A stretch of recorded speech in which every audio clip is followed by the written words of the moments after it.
महाराष्ट्र कांग्रेस के सदर नाना पटोले ने नांदेड़ दौरे के मौके पर प्रेस कॉन्फ्रेंस से खिताब किया। प्रेस कॉन्फ्रेंस में नाना पटोले ने वजीर आला उद्धव ठाकरे के ताल्लुक से नारायण राणे के बयान की मजम्मत की और कहा कि राणे का बयान महाराष्ट्र की तहजीब की अक्कासी नहीं करता है। इन्होंने कहा कि बीजेपी महंगाई जैसे असल मुद्दों से अवाम की तवज्जो भटकाने के लिए इस तरह के हुर्बे इस्तेमाल करती है।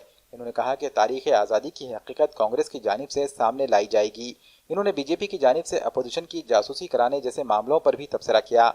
प्रेस कॉन्फ्रेंस में रियासती वजीर तामीरात अशोक चौहान, वजीर महसूल बाला साहब थोरात, वजीर तिब्बी तालीम अमित देशमुख, साबिक वजीर शिवाजी राव मोघे, डीपी सामंत, रुकन असम्बली अमरनाथ राजूरकर, मोहन हम्मड्डे, जिला परिषद सदर मंगारानी अंबुलगेकर, मेयर मोहनी एवनकर, विनायक देशमुख, अभय छाजेड़, जिला सदर गोविंद नागिलेकर, तर्जुमान संतोष पंडागड़े, मुंतजिबुद्दीन व दीगर मौजूद थे। And no privacy is left to anybody, including people who are in judiciary.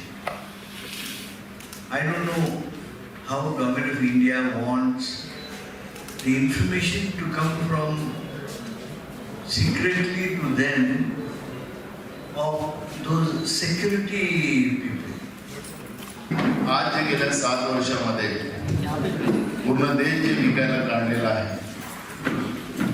त्याच्या मागचं उद्याचा भारत कसा राहणार आहे आणि हा भारत वाचवण्यासाठी ज्या पद्धतीने स्वातंत्र्याची लढाई सुरू केलेली होती त्याच परिस्थितीमध्ये आजही तीच परिस्थिती देशामध्ये निर्माण झाली। देशाचा GDP हा रोज खाली होत जाता, आता -7.3 आता देशाचा GDP आहे। म्हणजे पूर्ण फायनान्शियल बॅलन्स देशाचं सगळं बिघडलेलं आहे। रिझर्व्ह बँकेचे रिझर्व्ह फंड काढून टाकलेले आहे, रिझर्व्ह बँक खाली करून टाकलेली आहे आणि गव्हर्नर तिथं येतात आणि राजीनामा देऊन चालले जातात। याचाच अर्थ आहे की देशाचा आर्थिक डोलार हा संपलेला आहे आणि कोरोनासारख्या या महामारीमध्ये मोठ्या प्रमाणात लोकांचे रोजगार गेले। शेतकरी 10 महिन्यापासून दिल्लीच्या सीमेवर बसलेले आहेत आणि त्याच्याबद्दल साधं प्रधानमंत्री बोलायला तयार नाही। जवळपास हजारोवर शेतकरी त्या ठिकाणी शहीद झाले 3 काळ्या कायद्यांच्या विरोधात आणि हे सगळी परिस्थिती देशामध्ये असताना सुद्धा